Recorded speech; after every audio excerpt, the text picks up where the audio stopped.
Noni Madueke, he has been given permission to pursue this deal with Arsenal. Noni Madueke, this could be the most controversial signing of all time. Noni Madueke in phase 99. Are you taking a f***ing piss? Enough of this shit. The game's gone and everyone's just sitting there acting like everything's calm. Let's be honest, when news broke that Arsenal were going after Noni Madueke, most fans thought it was a prank, like we're chasing Liverpool and Manchester City for the title, and our big move is the guy who got cooked on fan comps, lost the ball a dozen times in one match, and went viral for dancing in the tunnel. But then you watch the tape, then check the numbers, and suddenly it hits you. If Mikel Arteta gets this right, we are not just talking about depth, we are talking about detonation.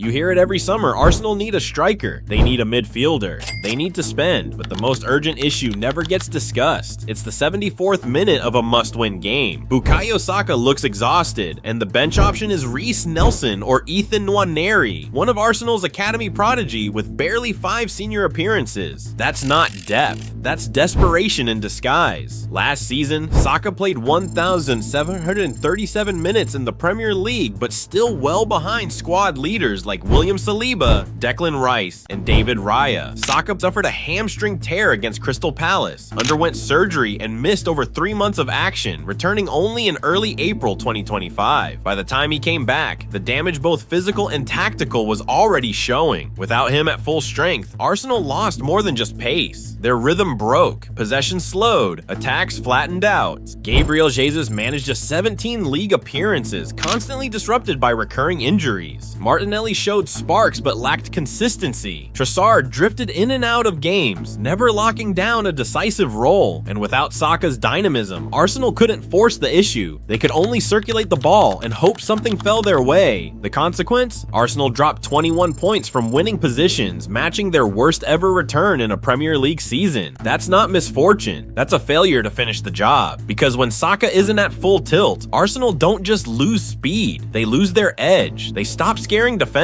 Control becomes comfort, possession becomes paralysis, which is exactly why this summer's signing can't just be about reinforcement. If Arsenal wants someone who can drag defenders out of shape, force the mistake, or break the rhythm of a match by sheer presence, then they don't need more balance. They need a bit of madness.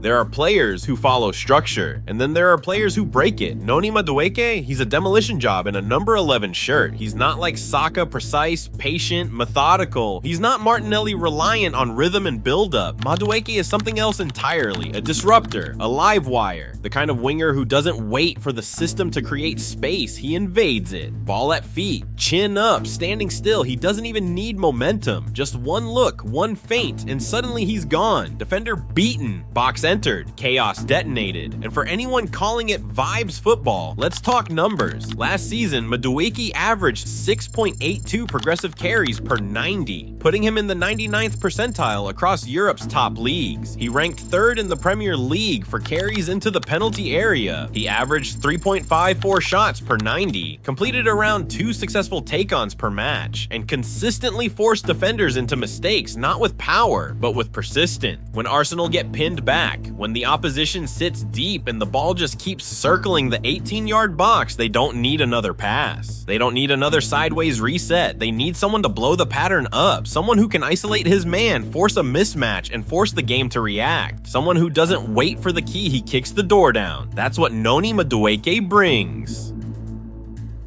Football today is about territory and control. Arsenal excel at both. They dominate possession, pin opponents deep, and circulate the ball with precision around the edge of the box. But against low blocks, control often turns to congestion. And that's where Noni Madueke becomes more than just an option, he becomes a necessity. His value isn't just in how he carries the ball, it's in where he carries it. Most wingers look for space. Madueke manufactures it. He averaged 3.92 carries into the penalty area per 90 minutes last season, ranking 3rd in the entire Premier League. That puts him above Saka, above Martinelli, and even Odegaard players praised for breaking lines, but often relying on combinations or overlaps to do it. Madueke needs no partner. He receives the ball wide, isolates his marker, and makes a decision. Bypass him, penetrate the box, and immediately shoot. That's the tactical point of difference. He doesn't just shoot, often he shoots with purpose. Madueke consistently times his shots at moments when defenses are unbalanced, not after long passing sequences, but immediately after disorganizing the back line with a carry. That means his shot volume isn't just individualistic, it's systemically useful. He creates rebounds, corners, scrambles, secondary chances. In short, he introduces a form of vertical pressure Arsenal often lack when Saka is doubled or Odegaard is neutralized. Now zoom out and look at Arsenal's current wide options. Saka plays with geometry, he bends defenses with sharp angles. Martinelli thrives on tempo and verticality. Trossard drops into pockets and links play.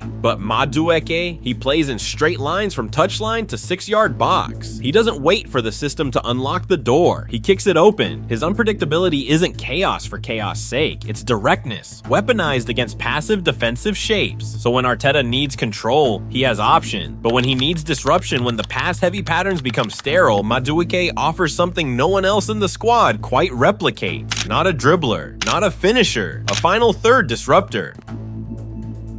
When Arsenal line up in a 4-3-3 or 3-2-5 structure, their wide players are expected to function as system stabilizers. Bukayo Saka and Gabriel Martinelli maintain width, receive in high zones, and rotate inside based on the ball's progression through the thirds. Their responsibilities are rooted in synchronization, rotating with overlapping fullbacks, recycling play, and sustaining pressure through circulation. But within this structured approach lies a persistent problem. When opposition defenses collapse into a settled low block, Arsenal often lack individual disruptors players who can distort the shape of the block without relying on patterns or third-man movements. This is precisely the context that makes Noni Madueke a tactically significant acquisition. Where Saka excels in timing and combination, and Martinelli in high-speed vertical runs, Madueke offers a third mode, positional isolation and self-generated penetration. He doesn't require elaborate support structures. Unlike Arsenal's typical reliance on triangle patterns with overlapping fullbacks or underlapping number 8s, Madueke prefers to receive in static wide zones, initiate 1v1s, and manipulate defenders with feints, delays, and sudden accelerations. His inclination to operate in asymmetric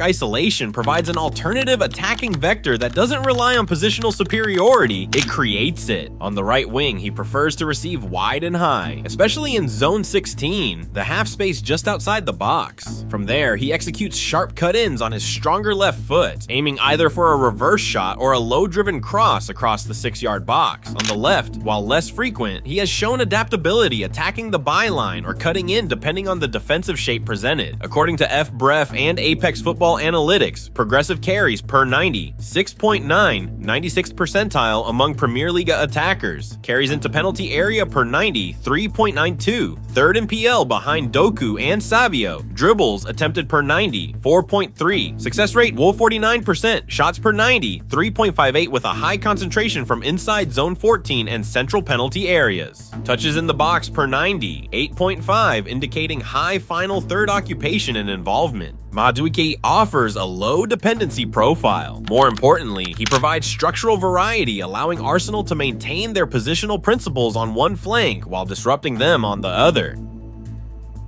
Let's be honest, Madueke's decision-making is raw, his right foot is weak, and at full speed, his choices don't always match the moment. There are times he shoots when he should pass, times he forces dribbles into traffic when a simple reset is smarter. In a system like Arsenal's built on positional control, zone occupation, and passing rhythm, those decisions can break the structure. Odegaard rotates into the half space, Martinelli inverts, the fullback overlaps late, Rice holds the pivot, everything is timed. If Madueke delays a pass, mistimes a cut, or forces a shot, he disrupts that rhythm. Worse, if he loses the ball in transition, Arsenal's high fullbacks leave space exposed. But here's the trade-off, that same unpredictability is exactly what Arsenal lack when the system stalls. When Odegaard can't find pockets, when Martinelli fades, when the striker is doubled, Madueke doesn't wait for openings, he creates them. Yes, he'll frustrate, he'll make the wrong choice, but he can also carry you into the box, win a corner, force a rebound, or turn a dull draw into a late win with one aggressive burst. Because sometimes structure isn't enough, and when it isn't, you need a switch. Madueke might be that switch.